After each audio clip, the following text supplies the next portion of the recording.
सत्संग में गुरु जी बात कहते हैं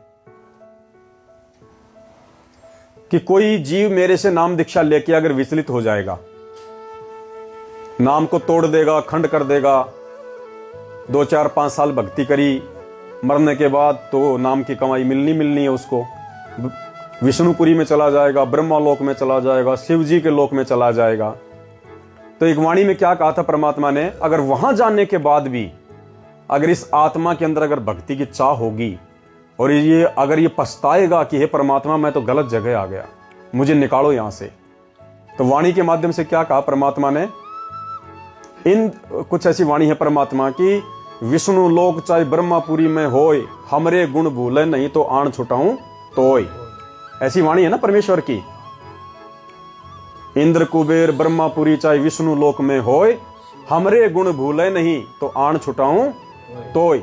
और फिर क्या कहा था गुरु जी ने, अगर मैंने ध्यान दिया हो तो आगे की वाणी पे, फिर गुरुदेव ने कहा कि इस दास के रूप में वो परमात्मा जाएगा वहां पे और उस आत्मा को छुड़ा के लाएगा। क्यों भाई, संत रामपाल जी के रूप में ही परमात्मा क्यों जाएगा? वो परमात्मा तो सतयुग में सतसुकृत नाम से भी आया था, दाढ़ी मूछ थी लंबी लंबी, उस रूप में क्यों नहीं जा सकता? वो तो त्रेता में मुनिंद्र ऋषि के रूप में भी आया था, उस रूप में क्यों नहीं जा सकता? द्वापर में वो करुणामय ऋषि के रूप में आया था, उस रूप में जाके क्यों नहीं छुड़ा सकता? 650 साल पहले दाढ़ी मूछ वाले कबीर जी वाली शकल में आया था, उस रूप में जाके क्यों नहीं छुड़ा सकता? ये संत रामपाल जी वाले रूप में ही क्यों जाएंगे परमात्मा? क्योंकि ये परमेश्वर का वास्तविक रूप है।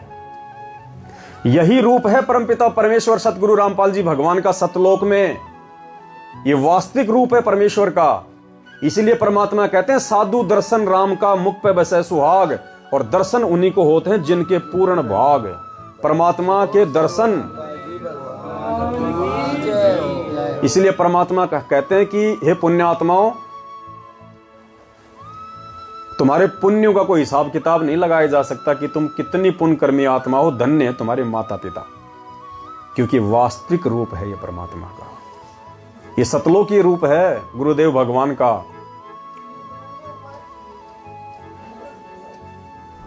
तो जैसे ही मैं रात को सोकर सोने के लिए गया, तो बिस्तर पे जैसे मैं लेटा, थोड़ी देर बाद में स्वयं कबीर साहब आए लेने के लिए।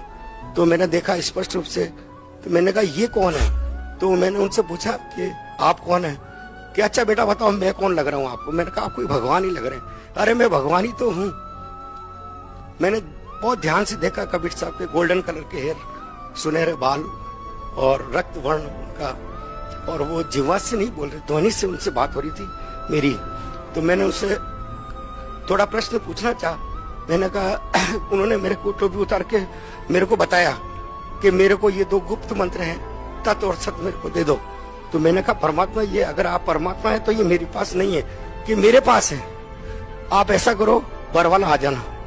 तो मैंने कहा बरवाला में तो रामपाल जी रहते हैं। तो उन्होंने मेरे को बताया कि मैं ही रामपाल हूं और आप वहां पर आ जाओ। कहा ठीक है। जाते जाते उन्होंने मेरे से कहा कि देर मत करना, बहुत तेजी से समय निकल रहा है बेटा, तुरंत चले आओ।